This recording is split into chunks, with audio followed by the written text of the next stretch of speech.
Hello, guys, and welcome to Saint of the Day.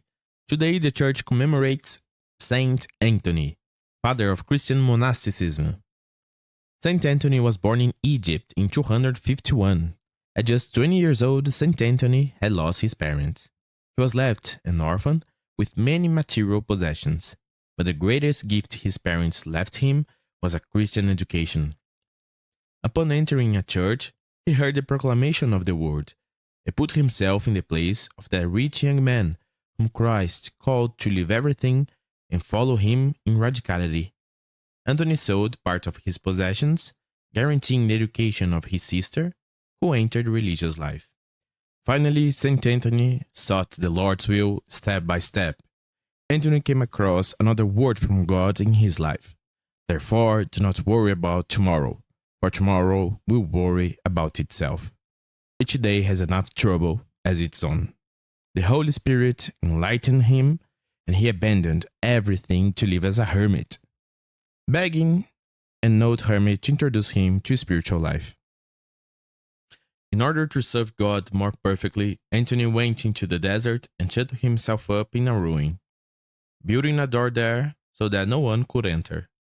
There, the demons attacked him with intense fury in the form of various monsters, and even seriously wounded him, but his courage never gave in, and he overcame them all by trusting God and in the sign of the cross.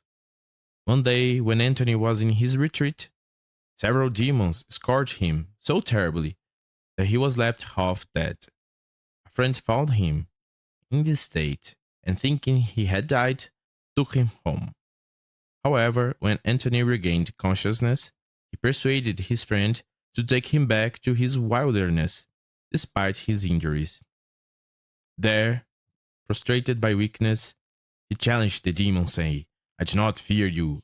You cannot separate me from the love of Christ." After further attacks, all in vain, the demons fled, and Christ appeared to Anthony in his glory. He asked God where he was before when the demons attacked him. God replied, "I was here, but I would see and abide to see thy battle, and because thou hast manly fought and well maintained thy battle, I shall make thy name to be spread through all the world." His only food was bread and water, which he never consumed before dusk, and sometimes only 2, 3, or 4 days a week. He dressed in sackcloth and sheepskin, and often knelt in prayer from sunrise to sunset. Many souls came to him for advice, and after 20 years of solitude, he agreed to guide them to holiness, thus founding the first monastery. His innumerable miracles attracted such crowds that he was forced to flee again to the wilderness, where he lived by manual labor. Another time, Anthony was traveling and found a plate of silver in his path. Since he was in the middle of the desert, where it didn't make any sense for anyone to be there, he declared that the silver was a temptation from the devil. Immediately after Anthony's declaration, the silver vanished.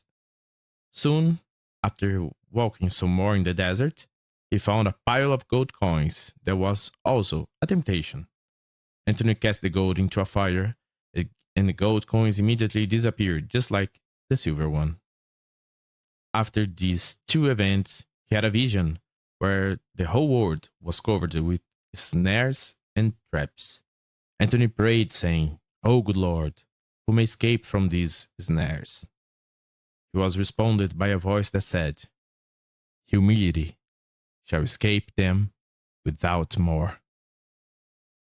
Despite living in the desert most of his life, the courageous Anthony went to the famous city of Alexandria twice, in 311 and 335.